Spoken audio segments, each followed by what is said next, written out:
ഈശോ മലയിൽ പ്രസംഗിക്കുന്നു, പാപമോചനം പ്രഖ്യാപിക്കുന്നു. അതിൽ വചനമുണ്ടായിരുന്നു, വചനം ദൈവത്തോടുകൂടിയായിരുന്നു, ദൈവമായിരുന്നു ആ വചനം. പ്രഘോഷിക്കുന്ന ആ വചനത്തെ ഉൾക്കൊള്ളുവാനുള്ളതായ വലിയൊരു കൃപ നമുക്ക് ലഭിക്കാൻ വേണ്ടി പാപമോചനം പ്രഖ്യാപിക്കുന്നവൻ, ലോകത്തിൽ പാപങ്ങൾ പുറക്കുവാൻ ദൈവത്തിന് മാത്രമേ അധികാരമുള്ളൂ.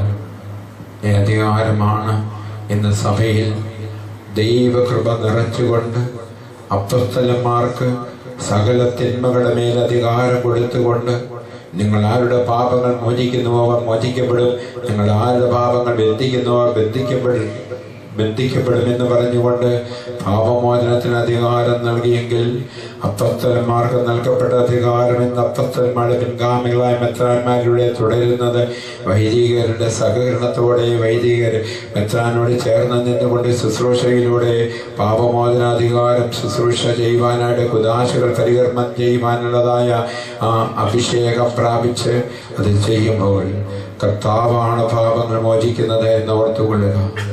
വചനം ദൈവത്തിൻ്റെതാണ്, ദൈവത്തോട് കൂടെയുള്ളതാണ്. ആ വചനാഭിഷേകത്തിന് വേണ്ടി നമുക്ക് ആഗ്രഹിക്കാം. ദൈവത്തിൻ്റെ വചനത്താൽ നിറയപ്പെടുവാൻ ആഗ്രഹിച്ചുകൊണ്ട് നമുക്ക് എഴുന്നേറ്റ് നിന്ന് ഗാന ശുശ്രൂഷകളോട് ചേർന്ന് നിന്നുണ്ട്. പരിശുദ്ധാത്മാവാണ് ഈ വചന പ്രഘോഷണത്തിൻ്റെ ശക്തി. കർത്താവിൻ്റെ അതിരത്തിൽ നിന്ന് പുറപ്പെടുന്നതായ വചനം നമുക്കായി നൽകുവാൻ അവിടെ കൂടിയിരുന്ന എല്ലാവരുടെ മേലും ദൈവത്തിൻ്റെ പരിശുദ്ധാത്മാവ് ഉണ്ടായിരുന്നു. അവിടെ കൂടിയിരുന്ന എല്ലാവരുടെ മേലും ദൈവത്തിൻ്റെ പരിശുദ്ധാത്മാവ് ഉണ്ടായിരുന്നു. അവിടെ കൂടിയിരുന്ന അപ്പോസ്തലന്മാരിൽ ദൈവത്തിൻ്റെ പരിശുദ്ധാത്മാവ് ഉണ്ടായിരുന്നു.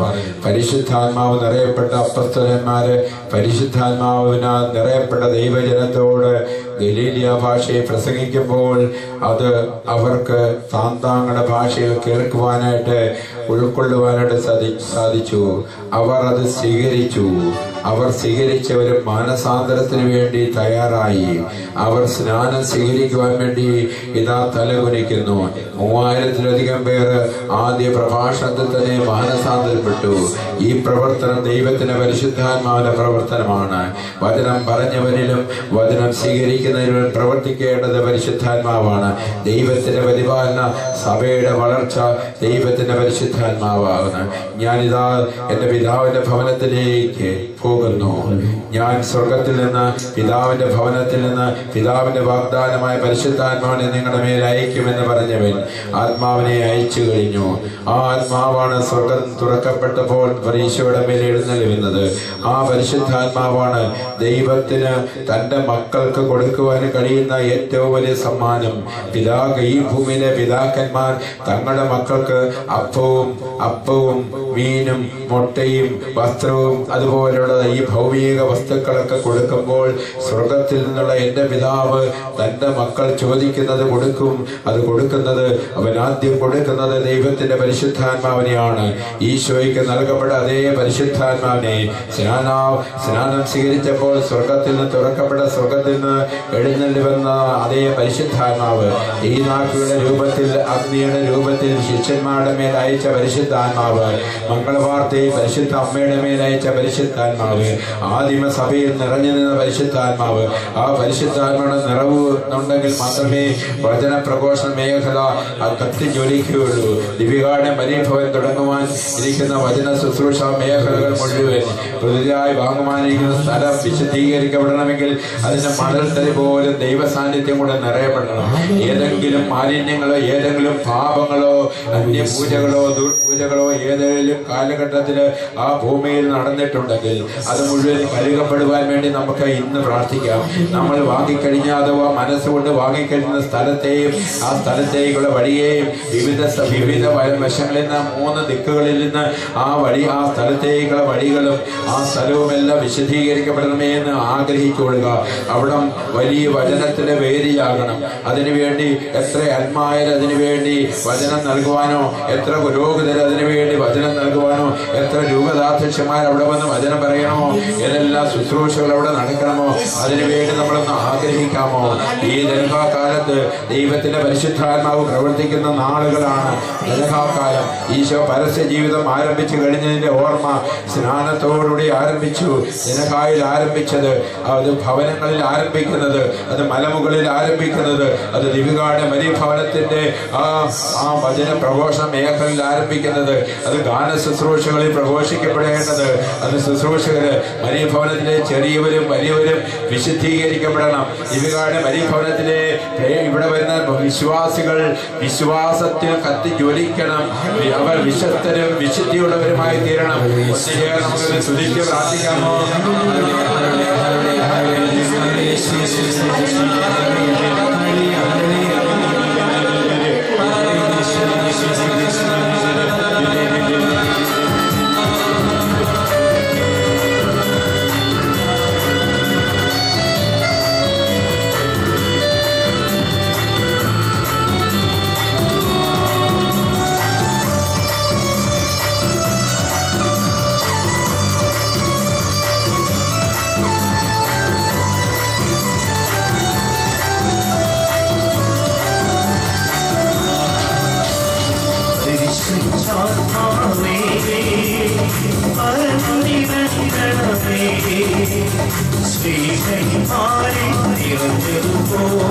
അഭിഷേകം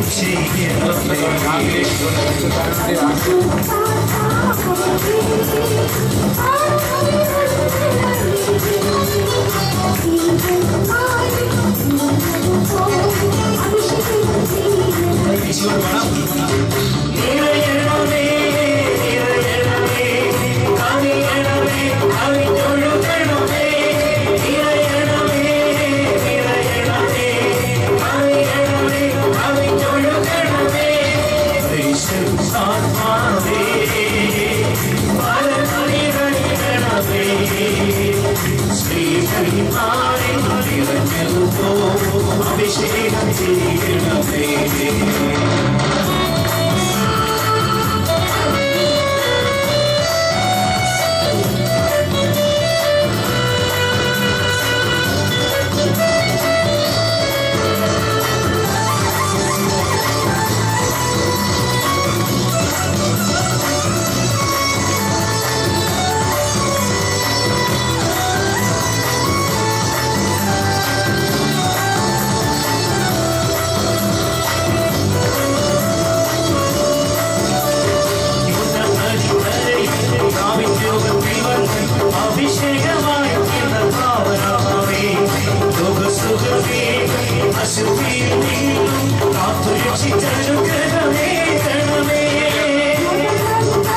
സത്യത്തിന്റെ സാക്ഷികളാക്കണമേ.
ഇപ്പോൾ ഞങ്ങളുടെ സമയത്തും സ്വസ്തി. കർത്താവ് അങ്ങയുടെ കൂടെ സ്ത്രീകളെല്ലാം അനുഗ്രഹിക്കപ്പെട്ടവളാകുന്നു. അങ്ങയുടെ ഉദരഫലമായി ഈശോ അനുഗ്രഹിക്കപ്പെട്ടവനാകുന്നു.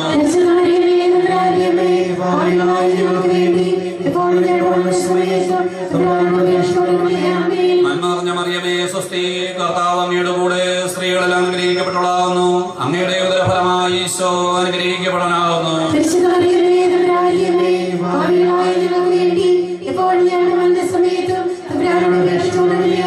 നന്മ മറിയമേ സ്വസ്തി. കർത്താവ് അങ്ങയുടെ കൂടെ സ്ത്രീകളെല്ലാം അനുഗ്രഹിക്കപ്പെട്ടവളാകുന്നു. അങ്ങയുടെ ഉദരഫലമായി ഈശോ അനുഗ്രഹിക്കപ്പെട്ടവനാകുന്നു.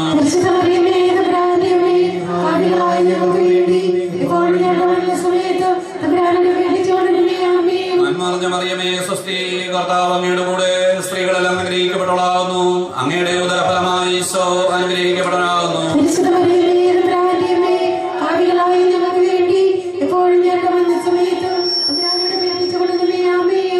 മറിയമേ സ്വസ്തി. കർത്താവ് അങ്ങയുടെ കൂടെ സ്ത്രീകളെല്ലാം അനുഗ്രഹിക്കപ്പെട്ടവളാകുന്നു. അങ്ങയുടെ ഉദരഫലമായി ഈശോ അനുഗ്രഹിക്കപ്പെട്ടവനാകുന്നു.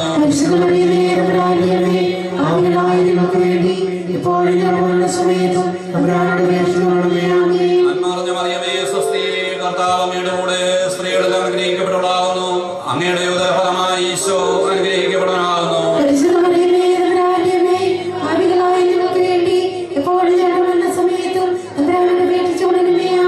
പിതാവിനും പുത്രനും പരിശുദ്ധാത്മാവിനും സ്തുതി.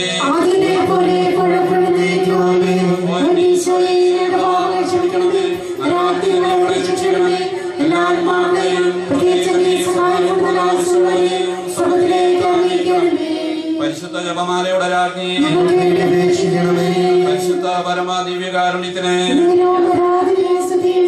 ഉണ്ടായിരിക്കട്ടെ.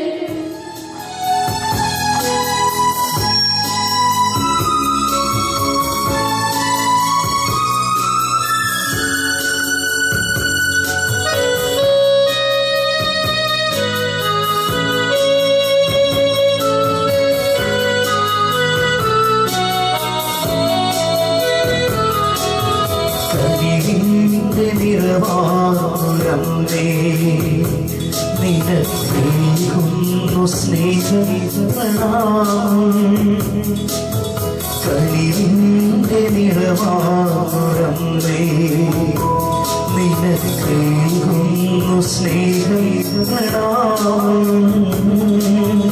കാരുണ്യക്കടലാകുമമ്മേ, നിനക്കായിരം സ്തോത്രഗീതം.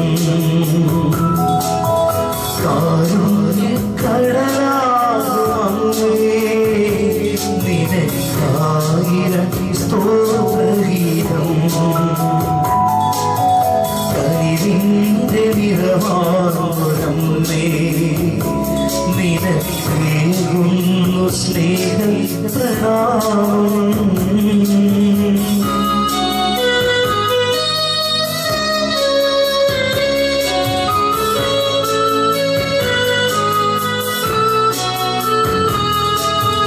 അലിവിന്റെ അലയാഴിയാകും വിമലാംബികേ നിൻ ഹൃദയം, അലിവിന്റെ അലയാഴിയാകും വിമലാംബികേ നിൻ ഹൃദയം. അഗതികളാം മക്കൾക്കെന്നും തിരുസന്നിധി അഭയം. അഗതികളാം മക്കൾക്കെന്നും തിരുസന്നിധി അഭയം. കനിവിന്റെ നിറവാറമ്മേ, നിനക്കേകുന്നു സ്നേഹപ്രണാമം. കാരുണ്യക്കടലാകുമമ്മേ, നിനക്കായിരം സ്തോത്രഗീതം. നല്ല നിവേശം. ഈശോ താബോർ മലയിൽ രൂപാന്തരപ്പെടുന്നു. മോശയുടെയും ഏലിയായുടെയും നടുവിലാണ് അവനെ അവർ കാണുന്നത്. ഏലിയായും മോശയും പ്രവാചകന്മാരുടെയും നിയമത്തിൻ്റെയും വ്യക്താക്കളാണ്. നിയമവും പ്രവാചകന്മാരും എന്ന് പറഞ്ഞാൽ പഴയ നിയമം മുഴുവനുണ്ട്. മോശയും ഏലിയ എന്ന് പറഞ്ഞാൽ പഴയ നിയമത്തെ മുഴുവൻ പ്രതിനിധീകരിക്കുന്ന വ്യക്താക്കളാണ്. അവരുടെ നടുവിൽ പ്രക്ഷോഭിതനായി നിൽക്കുന്നതായ ഈശോയാണ് കാണുന്നത്. അത് കാണാൻ ഭാഗ്യം ലഭിച്ചത് ഈശോയുടെ പ്രിയപ്പെട്ട പത്രോസിനും യാക്കോബിനും യോഹന്നാനും. മഹത്വീകരിക്കുന്ന മഹദൈവം ഈശോ ദൈവമാണെന്നുള്ളതായ വലിയ സത്യം, അവൻ്റെ മഹത്വം അവരുടെ നഗ്ന നേത്രങ്ങൾ കൊണ്ട് കാണാൻ കഴിഞ്ഞു. എന്നാൽ അധികം നേരം അത് കാണാൻ നീണ്ടു നിന്നില്ല. കർത്താവേ, നമുക്കിവിടെ 3 കൂടാരങ്ങൾ തീർക്കാം. ഒന്ന് ഏലിയായിക്കൊന്ന് മോശയ്ക്കൊന്ന് നിനക്ക്. ഒരു വലിയ മേഘം വന്നവരെയും അറിയിക്കുന്നു. ഈ സംഭവം വരെ പിന്നീട് അവര് ലോകത്തിന് വെളിപ്പെടുത്തി കൊടുക്കുന്നു. പരിശുദ്ധ കുർബാനയുടെ മുൻപാകെയാണ് നമ്മൾ നിൽക്കുന്നത്. വിശ്വാസിക്ക് കുർബാന വലിയൊരു ശക്തിയാണ്. സൃഷ്ടിക്കുന്ന, രക്ഷിക്കുന്ന, പരിപാലിക്കുന്ന ത്രിത്വക ദൈവത്തിന്റെ സാന്നിധ്യം, പിതാവായ ദൈവത്തോട് ഗാഢബന്ധം പുലർത്തുന്നവനാണ് ഈ പരിശുദ്ധ കുർബാനയിൽ റോഷ്മാരിയപ്പെട്ട തിരുവോസ്തിയിലെന്ന് വിശ്വസിക്കുവാനായിട്ട് കഴിയുന്നു. വിശ്വാസിക്ക് പരിശുദ്ധാത്മാവിനെ നൽകുന്നവനായ, പരിശുദ്ധാത്മാവിനെ നിറയപ്പെട്ട ഈശോയാണ് ഇവിടെ സന്നിഹിതനായിരിക്കുന്നത്. പരിശുദ്ധാത്മാവിന്റെ സാന്നിധ്യവും അനുഭവപ്പെടുന്നു. ത്രിത്വക ദൈവത്തിന്റെ സാന്നിധ്യം കൊണ്ട് നിറഞ്ഞതാണ് ഈ മദ്ബഹ എന്നും ഇവിടെ പരിശുദ്ധ അമ്മയുടെ സാന്നിധ്യവും വിശുദ്ധാത്മാക്കൾ ആദരവോടെ ഈ മദ്ബഹായിൽ നിൽക്കുന്നതും പരിശുദ്ധ മാലാഖമാര് ദൈവ സാന്നിധ്യത്തിൽ ആരാധനകളും സ്തുതികളും അർപ്പിക്കുന്നതുമായ സ്വർഗത്തിന്റെ സ്വർഗമാണ് ഈ മദ്ബഹ എന്ന് ഗ്രഹിച്ചുകൊണ്ട് വിശ്വാസത്തിന്റെ കണ്ണുകൾ കൊണ്ട് കുർബാനയിലേക്ക് നോക്കുവാനായിട്ട്, ഈ കുർബാനയിൽ നിന്നുള്ളതായ ശക്തിയും അഭിഷേകവും ഇവിടെ നിന്ന് മാത്രമല്ല, ഇവിടെ നിന്ന് ഇവിടെ വന്നിരിക്കുന്നവരും ഈ ആലയത്തിലുള്ളവരിലേക്ക് മാത്രമല്ല, ഇവരുടെ കുടുംബത്തിന്റെ ശാഖോപശാഖകളിലേക്കും ഇവരുടെ മനസ്സുകളിൽ ആരെയൊക്കെ ഇവിടെ കൊണ്ടുവന്നിട്ടുണ്ടോ അവരിലേക്കും വ്യാപരിക്കുന്ന പുണ്യപ്പെട്ട നിമിഷം പോരാ. ഇവർ ആർക്ക് വേണ്ടിയൊക്കെ ഹൃദയത്തിൽ ദൈവത്തെ സംവഹിച്ചുകൊണ്ട് പരിശുദ്ധാത്മാവിനെ സ്വീകരിച്ചുകൊണ്ട് ആർക്കൊക്കെ പരിശുദ്ധാത്മാവിനെ കൊടുക്കണമെന്ന് ഈശോ ആഗ്രഹിക്കുന്നുണ്ടോ അവരിലേക്ക്, മല്ലപ്പള്ളി ദേശം മുഴുവനിലേക്ക്, അടുത്തുള്ള ഇടവക ദേവാലയം, പുതിയതായി തീർന്ന സെന്റ് സേവിയേഴ്സ് ഇടവകയാകട്ടെ, തിരുക്കുടുംബ ദേവാലയമാകട്ടെ, ദൈവമേ ഇരിപ്പിക്കൽ പള്ളിയാകട്ടെ, വായ്പൂരാകട്ടെ, വായ്പൂർ പുതിയതാകട്ടെ, ദൈവമേ കുളത്തൂർ ഇടവകയാകട്ടെ, ദൈവമേ നൂറമാവാകട്ടെ, ഇതിന് ചുറ്റുമുള്ള പരിസരത്തിലുള്ള ഇടവക മാത്രമല്ല, ഈ ഭവനത്തിലേക്ക് വന്നിരിക്കുന്നവരുടെ ഇടവക മാത്രമല്ല, ലോകം മുഴുവനുള്ള എല്ലാ വിശ്വാസികളിലേക്കും ആരെല്ലാം കർത്താവിൽ നിന്ന് അകന്നു പോയിട്ടുണ്ടോ, ഏതെല്ലാം ധൂർത്തപുത്രന്മാർ പിതാവിന്റെ ഭവനം വിട്ട പന്നിക്കുഴിയിലേക്കും മ്ലേച്ഛതയിലേക്കും ജഡികതയിലേക്കും തിന്മകളിലേക്ക് പോയിട്ടുണ്ടോ, അവരെ കാത്തിരിക്കുന്ന സ്നേഹിക്കുന്ന പിതാവായ ദൈവത്തോട് ചേർന്നിരുന്നുകൊണ്ട് അവരെ സ്നേഹിച്ചുകൊണ്ട് ഇന്നെങ്കിലും അവൻ മടങ്ങി വന്നിരുന്നുവെങ്കിൽ എന്ന് പറഞ്ഞുകൊണ്ട് മാനസിക രോഗങ്ങളോ മനോരോഗങ്ങളോ ഏതൊക്കെ വിഭ്രാന്തികളോ ഉള്ളവരുണ്ടോ, ഏതൊക്കെ രോഗബാധിതരായിട്ടുള്ളവരുണ്ടോ, ഇവിടെ സമർപ്പിക്കപ്പെട്ട നിയോഗങ്ങളിൽ ആരെയൊക്കെ പ്രതിപാദിച്ചിട്ടുണ്ടോ അവരിലേക്കെല്ലാം ദൈവത്തിന്റെ അഭിഷേകം ഈ താബോർ മലയിൽ ഈ ബലിപീഠത്തിൽ വലിയൊരു അഭിഷേകം ഉണ്ടാകട്ടെ. നമ്മൾ സമർപ്പിച്ച നിയോഗങ്ങളെ എല്ലാം ഒന്ന് സമർപ്പിച്ചുകൊണ്ട് പ്രാർത്ഥിക്കേണ്ട നിയോഗങ്ങളെയും പ്രാർത്ഥിക്കേണ്ട വ്യക്തിയെയും എല്ലാം ഒരിക്കൽ കൂടി സമർപ്പിച്ചുകൊണ്ട് ദൈവത്തിന്റെ അഭിഷേകം, ഈ താബോർ മലയുടെ അഭിഷേകം, അപ്പസ്തലന്മാർക്ക് അനുഭവപ്പെട്ട അഭിഷേകം, പത്രോസിനോട് ചേർന്ന്, യാക്കോബിനോട് ചേർന്ന്, യോഹന്നാനോട് ചേർന്ന് നമുക്ക് ദൈവത്തെ സ്തുതിക്കാം. ദിവ്യകാരുണ്യത്തിന്റെ സന്നിധിയിൽ ത്രിത്വക ദൈവത്തെ ഒന്ന് കാണാം. താബോറിലെ മോശയെയും ഏലിയായെ കാണാം. പഴയ നിയമത്തിന്റെ പൂർത്തീകരണം പിതാക്കന്മാരുടെയും രാജാക്കന്മാരുടെയും പ്രവാചകന്മാരുടെയും വാഗ്ദാനം ചെയ്യപ്പെട്ട രക്ഷകന്റെ രക്ഷകാ സൈന്യം എവിടെയുണ്ട്?